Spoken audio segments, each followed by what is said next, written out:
Today we're going to talk about the controversial penalty that cost Mark Martin a championship. And we're going to have to go way back in time for this one, like 30 years. Gameplay today is going to be from Heat 4, so we can run this scheme here. This is a Mark Martin 1993 throwback to his Valvoline years. He won 5 times that year, and technically 6 with this scheme overall if you count his 2005 All-Star win, which was a throwback to this scheme. In 1988, Jack Roush was looking to start up a new NASCAR Cup team, and he looked to 4-time ASA champion Mark Martin to drive for his new team after Bobby Allison recommended Mark Martin for the job. Mark Martin had already made a failed attempt at a NASCAR Cup career and had returned to ASA to rebuild his racing career, winning his 4th ASA championship in 1986. Roush was going to be run by Robin Pemberton and Steve Neal. Pemberton would be serving as more of the crew chief, and Neal would be what he described as a general manager, but both would work on the cars and provide race strategy. In Mark Martin's return to NASCAR, the 6 team finished 15th in points in 1988, but improved to 3rd place in 1989, along with Mark Martin getting his first career NASCAR win. This led them into 1990 as a championship favorite alongside Richard Childress's Dale Earnhardt and defending Winston Cup champion Rusty Wallace. Martin finished a disappointing 21st in the Daytona 500.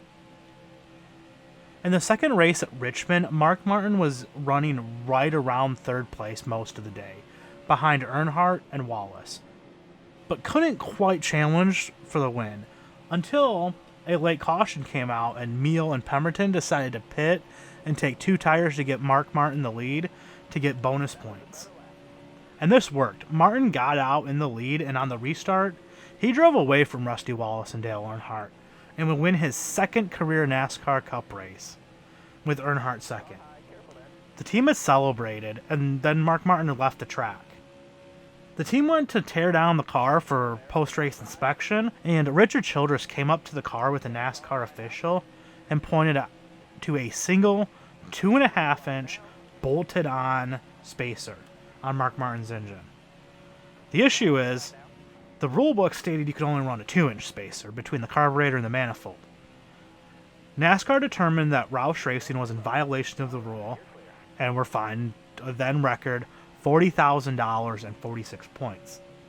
They came up with the 46 points because that would have put him last car on the lead lap. However, Martin was allowed to keep his win, as was customary back then. So now, you're probably thinking, well, there's a rule that says you can only have a 2-inch spacer, and Martin had a 2.5-inch spacer. How's that controversial? It seems pretty straightforward. It's not. And I'll explain, but first we have to understand what a carburetor spacer is. A carburetor spacer is a block of metal that is either completely empty in the middle or has a certain number of holes in the middle of it. The spacer sits in between the carburetor and the manifold. A carburetor spacer provides better airflow and fuel distribution, and it also helps keep heat away from the carburetor. Running a bigger carburetor spacer can be a performance advantage, so it would make sense for NASCAR to have a rule to limit the size of the spacer. But the rule was not very clear at the time. The NASCAR rulebook in 1990 had a rule that said you could only have a 2-inch spacer.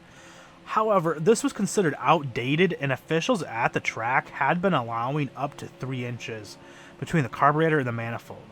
But anything over 2 inches had to be a separate spacer, and then was supposed to be welded to the manifold as an extension in order to technically comply with the rulebook. Because the welded-on spacer was considered by track officials as an extension of the manifold and not a spacer.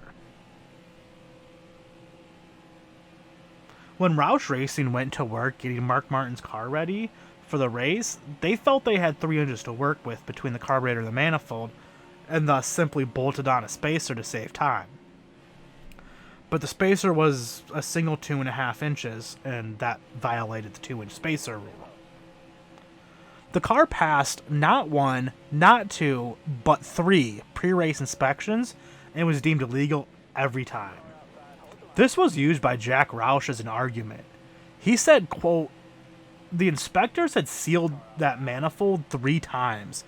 The situation is that when something is inspected and it's okay before a race, it needs to be okay after the race," end quote. Mark Martin said, quote, "Going by the technical word, we were wrong because we bolted on the spacer instead of welding it. But they were allowing teams 3 inches and we were within that. It was a situation in which it didn't impact how the car ran.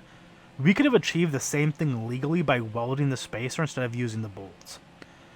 You could look at that a couple of ways. I'm not saying it was right or wrong. It cost me 46 points. I can see how Bill France, sitting in his office, is presenting the situation. The rulebook says 2 inches. He is told my team had 2.5 inches. He probably didn't even know the officials at the track had been allowing 3 inches. End quote. NASCAR Director of Competition Dick Beattie was asked if the spacer gave Martin an advantage. His response was, quote, "We don't know if it's an advantage or not. The rule is to make sure the carburetor and air filter fit under the hood," end quote. Steve Mill expressed his displeasure of losing the points to NASCAR Senior Vice President of Operations Les Richter, and Richter's response was, "If you lose this championship, you better do it by more than 46 points.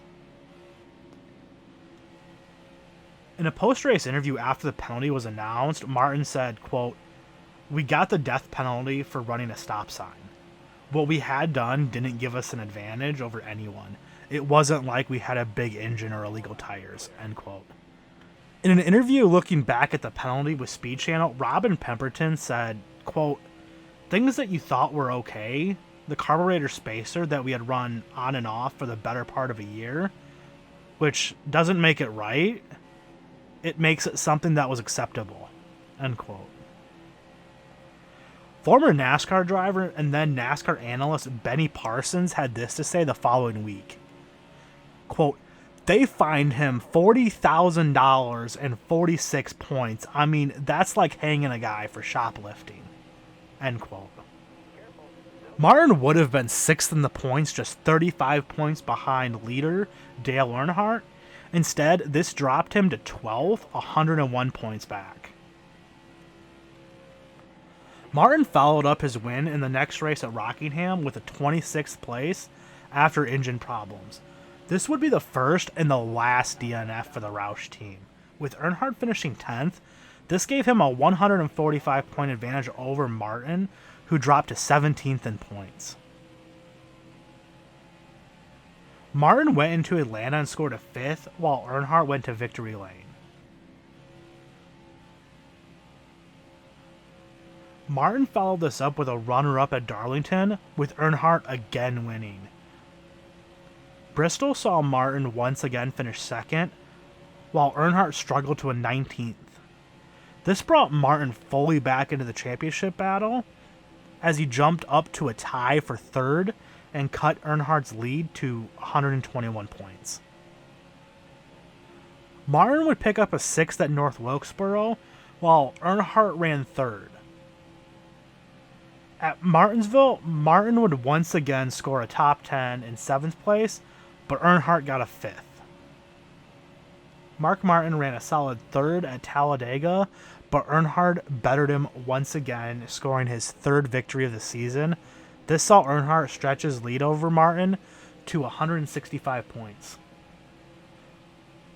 Martin ran 3rd at Charlotte, and the young Roush team would finally catch a break as Earnhardt ran 30th.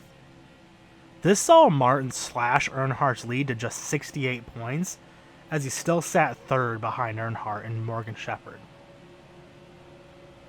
Martin would post his 3rd top 5 in a row at Dover, while Earnhardt posted his 2nd sub-30 finish in a row. This saw both Morgan Shepherd and Mark Martin jump Dale Earnhardt, with Martin now trailing Shepherd by 32 points, with Earnhardt now 59 points out of 1st. Earnhardt's troubles continued into Sonoma as he finished 34th, which was bad enough, but compounding the issue was Mark Martin finishing 2nd. This propelled the Arkansas driver to his first ever lead in the NASCAR Winston Cup Series points. This was a lead that the 6 team was determined to keep. He led 62 points over Morgan Shepherd and 136 points to Dale Earnhardt, who dropped to 4th behind Rusty Wallace. Martin and Earnhardt both just had an average race at Pocono, with Martin 14th and Earnhardt 13th. Martin maintained his points lead while Earnhardt dropped to 5th. Earnhardt picked up a much-needed win at Michigan, but Martin stayed close in 4th. Earnhardt was able to cut his points deficit to 118. Earnhardt won Daytona and led the most laps, maximizing his points day, while Martin had an okay race with an 11th. This saw Earnhardt jump from 5th to 2nd, cutting Mark Martin's lead to just 63 points. Martin picked up a 6th place at Pocono, but Dale Earnhardt bettered him once again with a 4th. This cut Martin's lead to just 48 points. The following week, Mark Martin picked up a 9th at Talladega, but Dale Earnhardt was right there again, maximizing his points day with a win in the most laps led. This cut Martin's lead down to just 1 point. After Martin losing the head-to-head battle with Earnhardt for the last 5 races, Martin needed to answer at the Glen, and he did, by picking up a 5th, while Earnhardt got 7th. This allowed Martin to open up a 10-point lead over Dale Earnhardt. Mark Martin picked up his 2nd win of 1990 at Michigan. With Earnhardt running 8th, this allowed Mark Martin to continue to open up his lead over Earnhardt. It was now at 48 points with just 10 races remaining. Martin ran 3rd at Bristol with Earnhardt 8th. This opened the points lead to 61 points. Darlington saw Martin run 6th, but Earnhardt would go to victory lane, and he took with him the bonus points for most laps led. This allowed Dale Earnhardt to cut his points deficit to just 26 points. Dale Earnhardt again would go to victory lane for the 8th time in 1990 at Richmond. Mark Martin was right behind him in 2nd, but with Earnhardt leading the most laps led, Earnhardt had now cut the deficit to just 16 points. Martin finished 2nd at Dover with Earnhardt 3rd. This saw the points lead for Martin increase to 21 points. The following week at Martinsville saw the rules reversed, however, as Earnhardt finished 2nd and Martin 3rd, bringing the points gap back to 16 points. Mark Martin and Steve Meal both regard the race at North Wilkesboro as kind of a statement race that said they were going to fight this championship battle all the way to the end. After a late caution, Martin and Earnhardt battled hard for the lead to the point where both drivers made contact with each other. Martin went to the inside of Earnhardt in 1 and 2 to make a pass for the lead, and Martin made contact in Earnhardt's door. Martin made the pass off turn 2, and Earnhardt went down into turn 3 and gave Mark Martin a shot in the bumper, but Martin would pull away and score his 3rd victory of 1990, with Earnhardt finishing 2nd. Dale Earnhardt, however, led the most laps, getting 5 more points to tie Mark Martin on points, even though Martin won. The points were now Mark Martin in 1st with 3,869 points, and Dale Earnhardt in 2nd with 3,853 points, still just 16 points back. With just 4 races left, the Cup Series went to Charlotte. Steve Meal would once again in 1990 not agree with NASCAR officiating. Steve Meal was mad that Dale Earnhardt was allowed to leave pit road with a loose wheel that fell off as he exited pit road, and that the 3 crew was allowed to run out onto the apron to put the wheel back on instead of having to wait on a wrecker. This was technically a violation of a rule, as this was servicing the car outside of the pit box. Martin would finish the race in 14th while Earnhardt was 25th. This allowed Mark Martin to open up a 49-point lead over Dale Earnhardt. Earnhardt picked up a 10th at Rockingham while Martin was 11th. Martin's point lead was down to 45 points with just 2 races left. In the second to last race at Phoenix, a caution came out with 10 laps to go, and Steve Meal made the call for Mark Martin to pit while others stayed out. They went back racing with 6 laps to go, and Martin made a few places, but wasn't able to get up to the front and finished a respectable 10th. But Dale Earnhardt not only finished ahead of Martin, but Earnhardt also won the race and led the most laps. This saw Mark Martin's 45-point lead erased, a lead that he had held for nearly 5 months. Martin now trailed Earnhardt by 6 points. Steve Meal has admitted it was a mistake to pit. In 1990, NASCAR had full in-season testing. There was a test at Atlanta prior to the final race there. Richard Childress and Dale Earnhardt showed up and ran for like an hour and a half, and left. Mark Martin has said that people always said that Childress and Earnhardt were just playing mind games with them, but Martin denies this and said that they were just that prepared. Roush Racing brought 6 to 7 cars there to find all the speed they possibly could.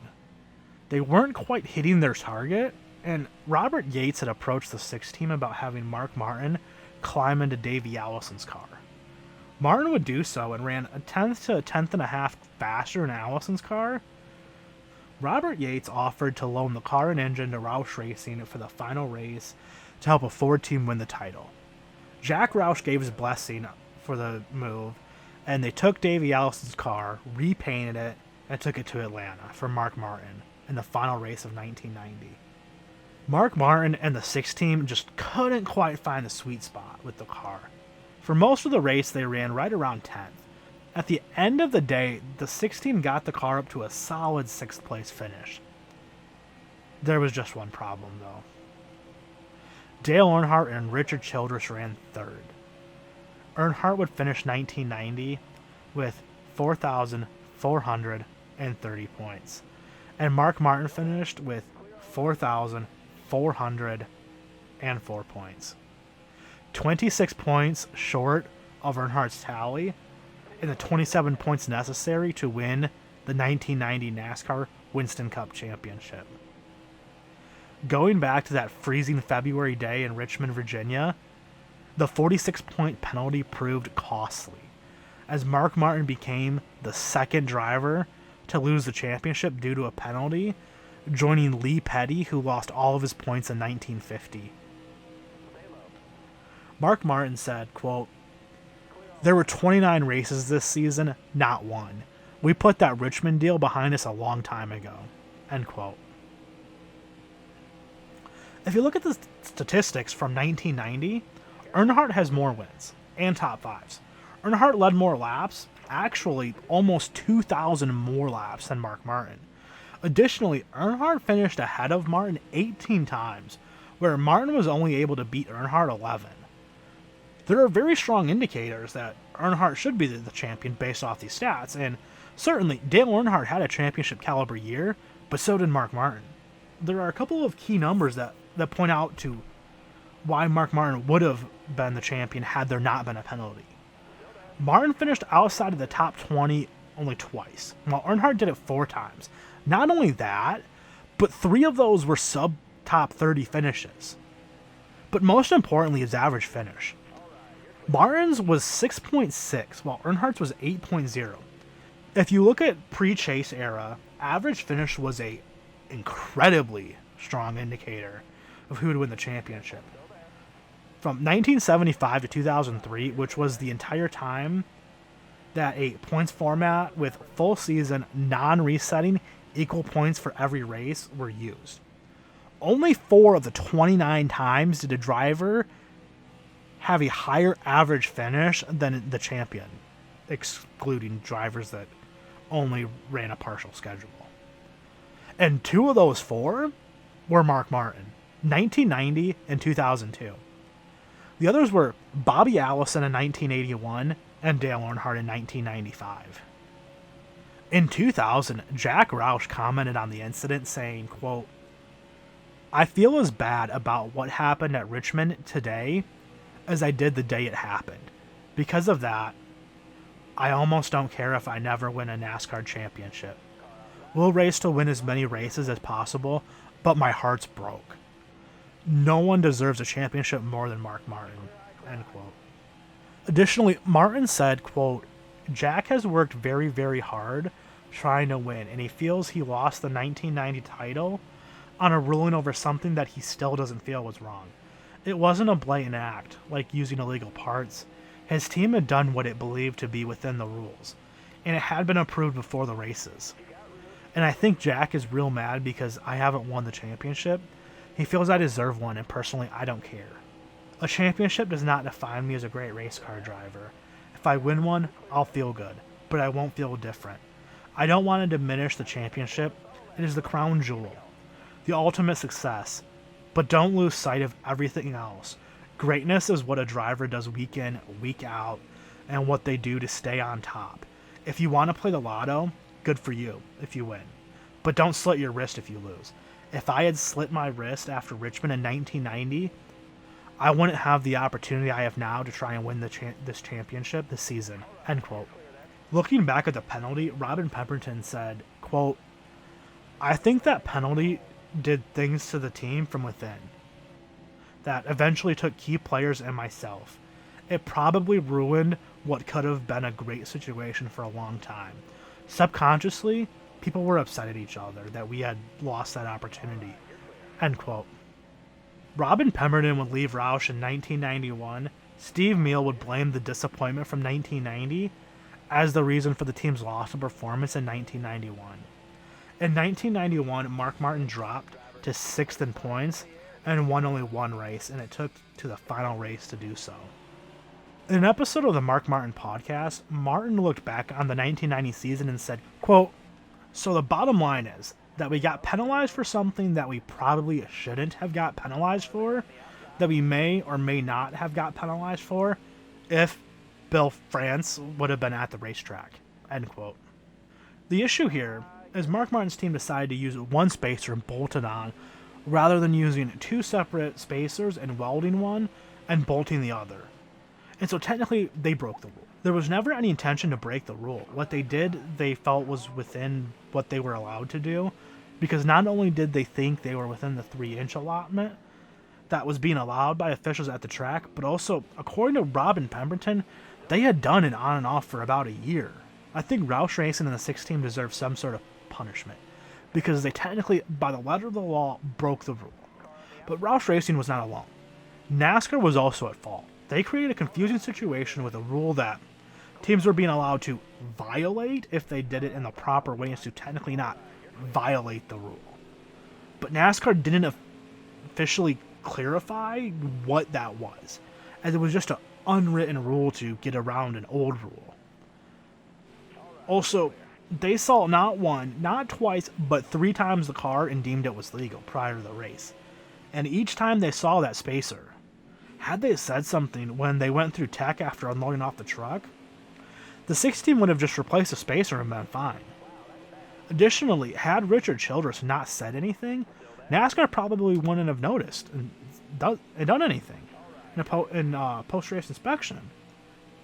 Now, I'm not blaming Richard Childress. That's his job as a competitor. He has to do what's best for his team and driver. He either thought what the 6 team did was wrong, or he had thought he could at least get NASCAR officials at the track to think it was wrong. But ultimately, I don't think the punishment fit the crime. We have to go back to a quote I mentioned earlier, and that was from NASCAR Director of Competition Dick Beattie.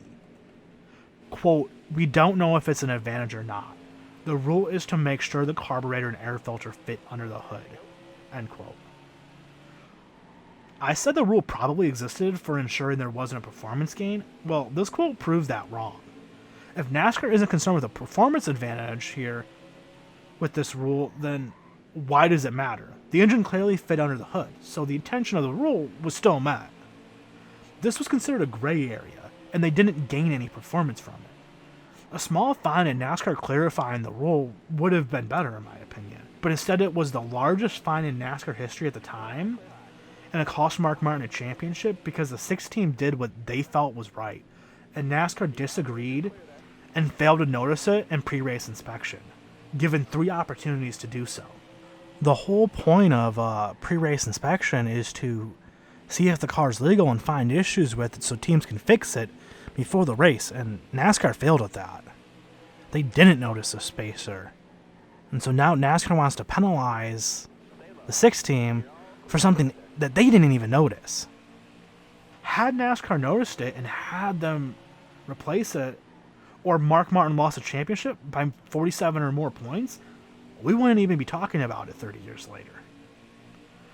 Mark Martin would also be penalized 25 points in 2002 for an unapproved front spring while in a championship battle with Tony Stewart.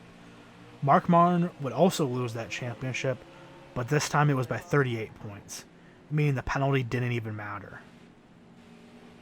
Mark Martin retired from NASCAR in 2013 with 40 wins and 5 second-place finishes in the standings, having never won a championship. Many regard Mark Martin as the greatest driver to never win a championship. So now, you've heard from me, and now I want to hear from you. What are your thoughts on the rule and the penalty? Should Mark Martin have been penalized? Was the penalty too harsh? Let me know what you think down in the comments. Thanks for watching, and until next time, so long everybody.